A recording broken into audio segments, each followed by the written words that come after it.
He's back, the biggest personality and the biggest star in the UFC, and this fight will likely be a domination one way or another.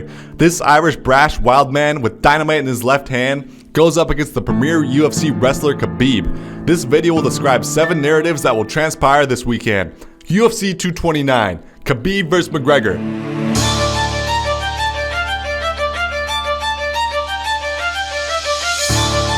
.693. The number of days between Conor McGregor's last cage fight and October 6th.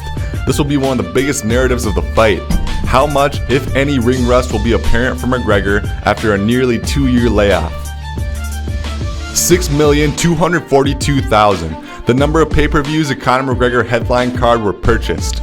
At a rate of roughly 1.25 million per pay-per-view, McGregor remains the UFC's biggest all-time star by a large margin over anyone else, with St. Pierre being the next biggest star, averaging around 800,000 pay-per-view buys per show.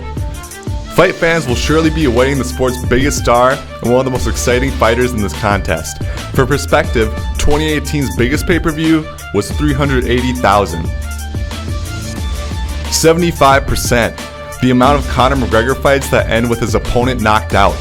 It is no secret what his game plan will be. Stay standing and land his heavy hands.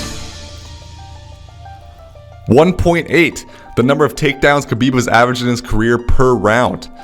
Regarded as the top grappler in the UFC by many, the constant pressure of Khabib suffocates and eventually breaks every opponent he has faced so far. It is no secret what his game plan will be. Constant pressure, land takedowns, and ground and pound. 80.5%. The combined number of Anthony Pettis and Tony Ferguson victories that ended a knockout or submission.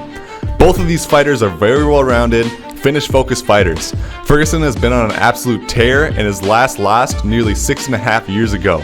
He might be one of the least orthodox fighters in the division, constantly catching his opponents in odd scrambles and landing awkward yet effective shots using his long reach and stature.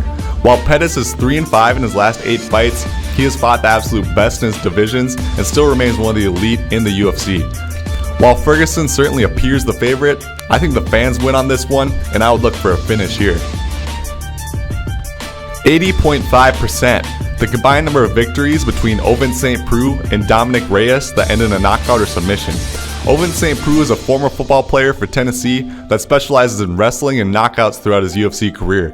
Dominick Reyes is a high-volume striker that utilizes his speed to land knockout blows to his opponent. I think the fans win on this one, and I would look for a finish here. 6.75. The number of significant strikes landed by Sugar Sean O'Malley per minute. This is the second highest rate of the 26 fighters on the card. The UFC's most exciting young prospect will be headlining the FS1 prelims. And while his fight style is exciting in terms of sheer output, it is also exciting in terms of unorthodox fighting, utilizing spinning back kicks, spinning punches, pump fakes, jumping knees, head kicks, and a plethora of other techniques. As a fight fan, I'm very much looking forward to this UFC fight card, as there's a number of fights that are as surefire to deliver as you can get in the UFC. The highlights to me are O'Malley vs. Quinonez, St. Preux vs. Reyes, Ferguson vs. Pettis, and obviously, Nurmagomedov vs. McGregor. The UFC and fight fans are anxiously awaiting the return of the sport's most electrifying star.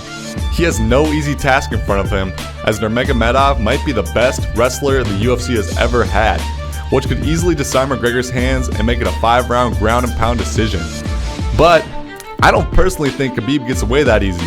McGregor possibly possesses the UFC's heaviest hands pound for pound, and one would have to think at some point in 5 rounds, he's going to land at least one of those shocking left hands that have wilted so many fighters before Khabib. Will that be enough? We find out October 6th. What do you think? Does Khabib ragdoll McGregor, or does Khabib regain consciousness 3 minutes after the fight starts? Hit us up at Angry Sports Mob on Twitter, Facebook, and Instagram, and join the mob for God's sakes. Like, comment, and subscribe down below to support more videos like this one.